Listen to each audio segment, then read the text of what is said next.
He looked me in the eyes, told me he didn't love me anymore, and walked away. 3 months later, he was begging for one thing only I could give him.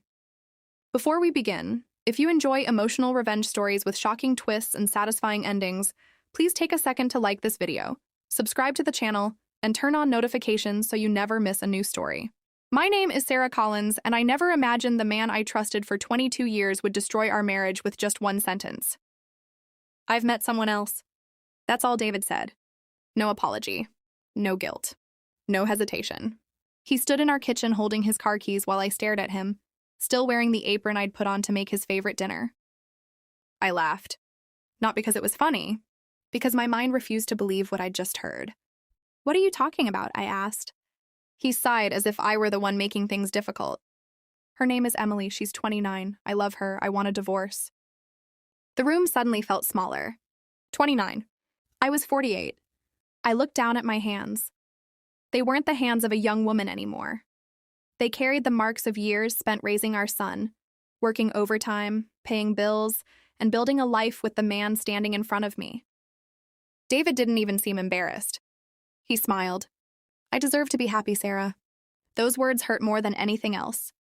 Because for 22 years, I thought making each other happy was something we did together. Instead, he had already packed his suitcase. He kissed our dog on the head, walked past our wedding photos, opened the front door, and left without looking back. Our son, Ethan, was away in Chicago finishing graduate school. I didn't tell him the truth right away. I simply said his father was traveling for work. I needed time to understand what had happened before breaking his heart, too. The next morning, I woke up expecting everything to be a nightmare. David's side of the bed was cold. His closet was half empty. His toothbrush was gone. Reality finally settled in. 3 days later, divorce papers arrived. 3 days. 22 years together. Reduced to a stack of legal documents delivered by a stranger. As I read through them, something caught my attention. David wanted the house, the vacation cabin, most of our savings, even my late mother's piano. It wasn't just a divorce. It was a business transaction. And according to him, I was supposed to walk away with almost nothing. I called him immediately. "You can't be serious." His voice sounded calm. "You don't need such a big house. We built that house together. I paid most of the mortgage." I almost laughed. "No, David, we both know that's not true." Silence. Then he hung up. That night, I sat alone in the living room surrounded by 22 years of memories. Every family photo suddenly felt like a lie. Every anniversary. Every vacation. Every promise. Had any of it been real? Or had he been waiting for someone younger all along? I couldn't sleep. Instead, I opened the filing cabinet where I kept every financial record we'd ever signed. Tax returns? Mortgage papers? Insurance policies? Investment statements. I wasn't looking for revenge. Not yet. I was simply trying to understand how my entire life had fallen apart. Then something strange caught my eye. A company file. I frowned. David had started a small engineering consulting business 8 years earlier. Back then, his bank had refused the loan because his credit score wasn't strong enough. I remembered exactly what happened. I had stepped in, without hesitation, without asking for anything in return, because that's what spouses do. I flipped through the documents carefully. Then my heart skipped a beat. There it was. A signature. Mine. Another page. My signature again. Then another. I wasn't just listed as his wife. I was listed as a 50% owner. I blinked several times. That couldn't be right. David had always introduced it as his company. His dream. His success. Yet every legal document sitting in front of me told a completely different story. I reached for another folder. Operating agreement. Ownership certificates. State registration. Every page confirmed exactly the same thing. Without my signature, major financial decisions couldn't legally happen. I leaned back in my chair. For the first time since David walked away, I wasn't crying. I wasn't angry. I was thinking, why had he never mentioned this again? Did he forget? Or did he believe I'd never read the paperwork? The next morning, my phone rang. It was David. His voice sounded strangely cheerful. "Sarah, I need you to sign a few documents, just routine paperwork. It'll help finish everything faster." Routine? I looked at the ownership agreement lying open on my table. Something told me those papers weren't routine at all. And for the first time since our marriage ended, I decided not to say yes immediately. Instead, I quietly smiled. Because David had absolutely no idea. His biggest problem wasn't the divorce anymore. It was me. When David asked me to meet him the following afternoon, I agreed. Not because I planned to sign anything, because I wanted answers. We met at a small coffee shop halfway across town. It used to be one of our favorite places. Now it felt like neutral ground between two strangers. David arrived 10 minutes late. He looked different. New designer jacket, expensive watch, fresh haircut. He smiled like everything between us was perfectly normal. "Thanks for coming." I nodded but didn't smile. He slid a thick folder across the table. "Just sign these and we can both move on." I didn't even touch the papers. "What's in them?" He shrugged. "Just business documents." "Which business?" "Our company." I looked him straight in the eyes. "Our company?" For the first time, his confidence slipped. "I mean, my company." I slowly opened the folder. Most of the pages were exactly what I expected. Ownership transfer, corporate restructuring, authorization forms. If I signed them, David would become the sole owner. I closed the folder. "I'm not signing." His smile disappeared. "Sarah, don't make this difficult." I could say the same thing. He leaned closer. "You don't understand business." I almost laughed. "I understand enough to know that I'm legally half owner." His face turned pale. For a few seconds, neither of us spoke. "You looked at those papers?" "Every single one." He sat back in his chair. I was going to explain. "No," I replied calmly. "You were hoping I'd never notice." He rubbed his forehead.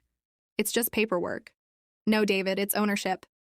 People around us continued drinking their coffee, completely unaware that 22 years of lies were falling apart at our table. He lowered his voice. "Emily doesn't know." That caught my attention. "She thinks you already signed everything." I looked at him carefully. "So you've been lying to her too?" He didn't answer. Instead, he pushed the folder toward me again. "Name your price." That sentence told me everything. This wasn't about love. It wasn't about closure. He needed something. Badly. The next morning, I called an attorney named Michael Harper. After reviewing every document, he looked at me over his glasses. "Mrs. Collins, did your husband really think you'd never read these?" "I guess so."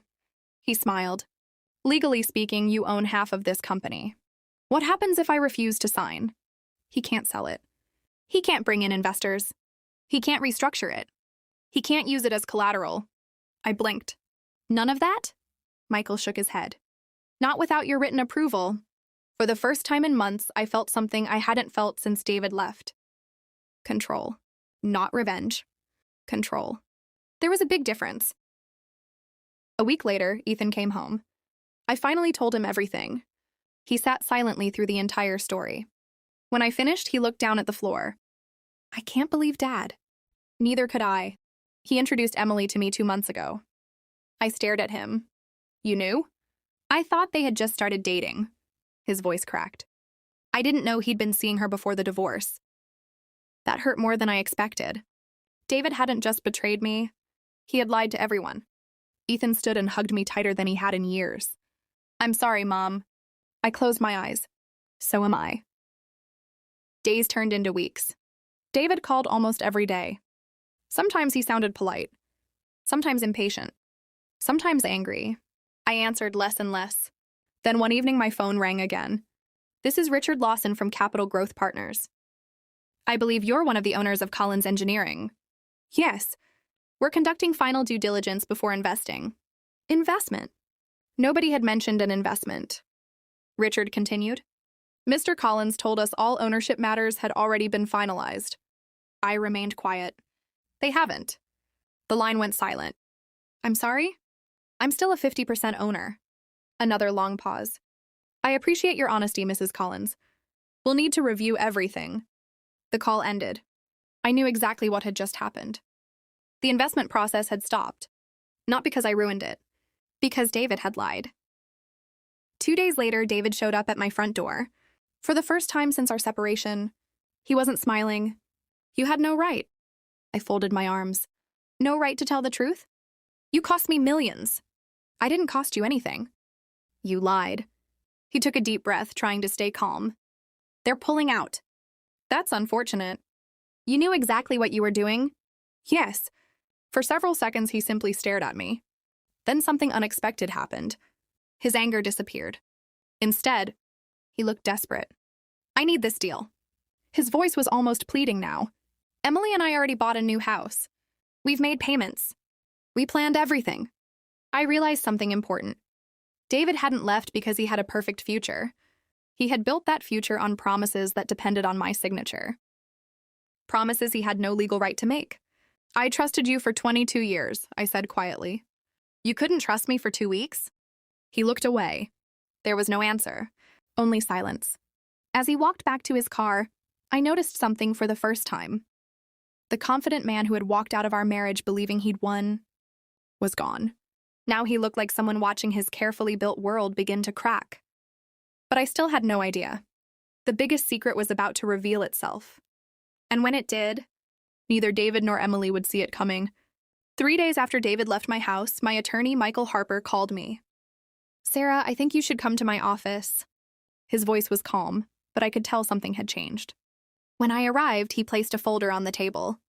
I've reviewed every financial record from the last 8 years. I looked at him. Is something wrong? He nodded. Very wrong. He turned the folder toward me. Your husband didn't just hide your ownership.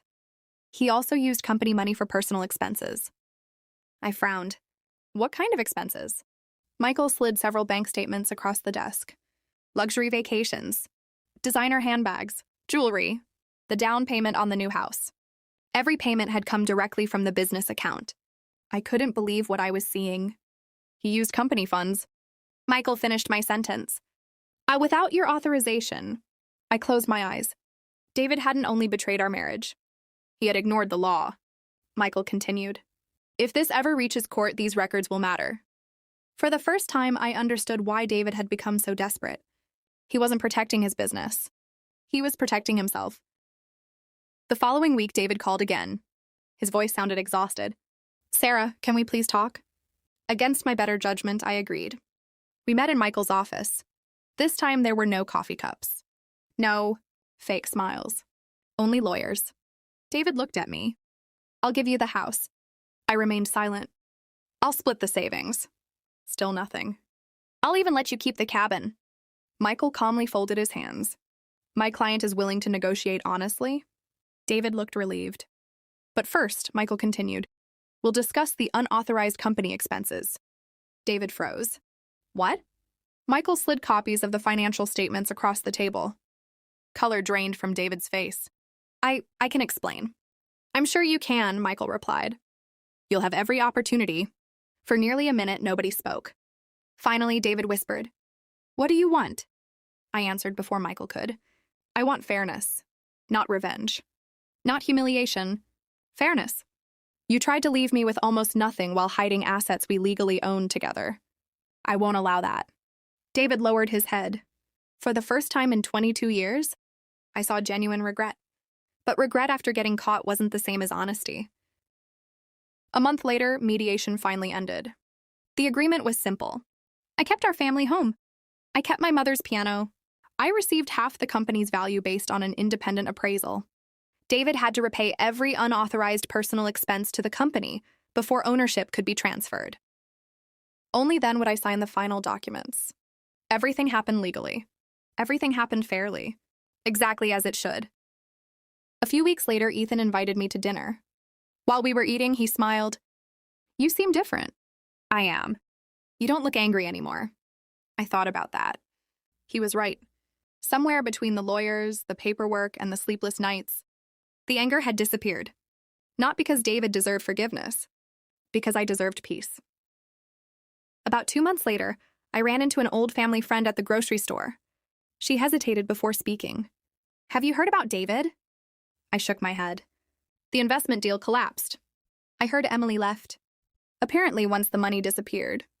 So did the relationship. I felt no joy hearing that. Just sadness. Not for losing him. For realizing how empty everything he'd chased had been. Youth fades. Money comes and goes. But character follows you forever. 6 months after the divorce was finalized, I sat on the porch of the same house David had tried so hard to take from me. The evening sun was setting. The garden looked beautiful. The dog slept peacefully beside my chair. Ethan came over carrying 2 cups of coffee. He smiled. "You know what?" "What?" "This house finally feels peaceful again." I smiled back. "It does." He looked at me. "Do you ever miss him?" I thought carefully before answering.